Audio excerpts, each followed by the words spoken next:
Hi, everyone. I'm Melissa Russo, and this is Politics to Go for Monday. As Christine Todd Whitman, former EPA administrator, testified before Congress, and as Congress is now exploring who knew what and when, and whether people were sufficiently protected from toxins, there's another person, and if you're interested in politics, you know who it is, that person who is not on the hot seat today, but who certainly has a lot riding on the outcome of these hearings. That person is Rudy Giuliani, who's extremely invested in preserving his image as the competent leader in the face of the terrorist attack of 9/11.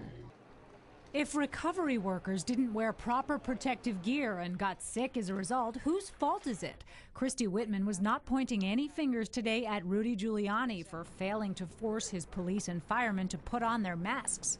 I don't think that the mayor is blaming me. I'm certainly not blaming the mayor. I don't think that that's a fruitful thing. Blame in this case could chip away at Giuliani's 9/11 credentials as he runs for president. The thing that makes Rudy a plausible Republican presidential candidate is 9/11. If he's not seen as the 9/11 warrior and the guy who figured this out, well, then his entire Republican aspirations come apart.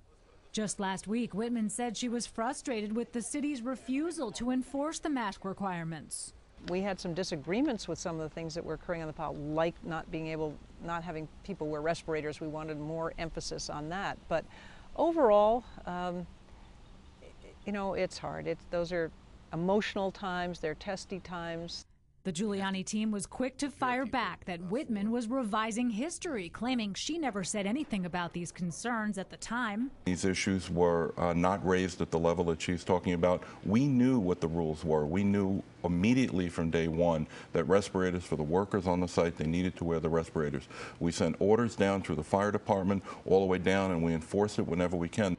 Many workers who are now sick believe the failure to enforce safety measures on the pile of Trade Center rubble was a combination of haste, a rush to get the city back to normal, the enormity of the work site, and workers simply being more concerned about finding their loved ones in the rubble than wearing unfamiliar, uncomfortable equipment. Giuliani said, I'm taking over the safety for this area.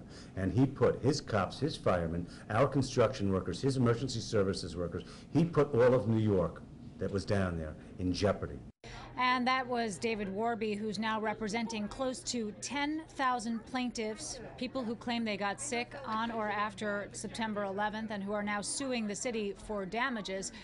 Giuliani's potential presidential rival, finally, Hillary Clinton, has made defending people with World Trade Center illnesses one of her missions in the Senate.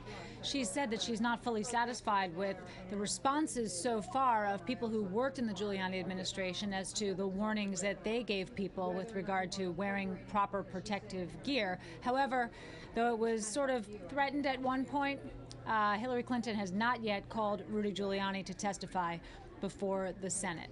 One final note, coming out of City Hall today, Mayor Bloomberg announced something called Green YC. It's sort of one of the announcements he's making in the aftermath of his Plan YC program.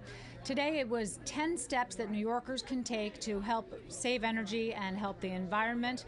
You can also save money. There are some coupons involved. If you want to find out more about it, what these 10 ways to help the environment and save energy are, you can log on to our website at WNBC.com. I'm Melissa Russo, and have a great day.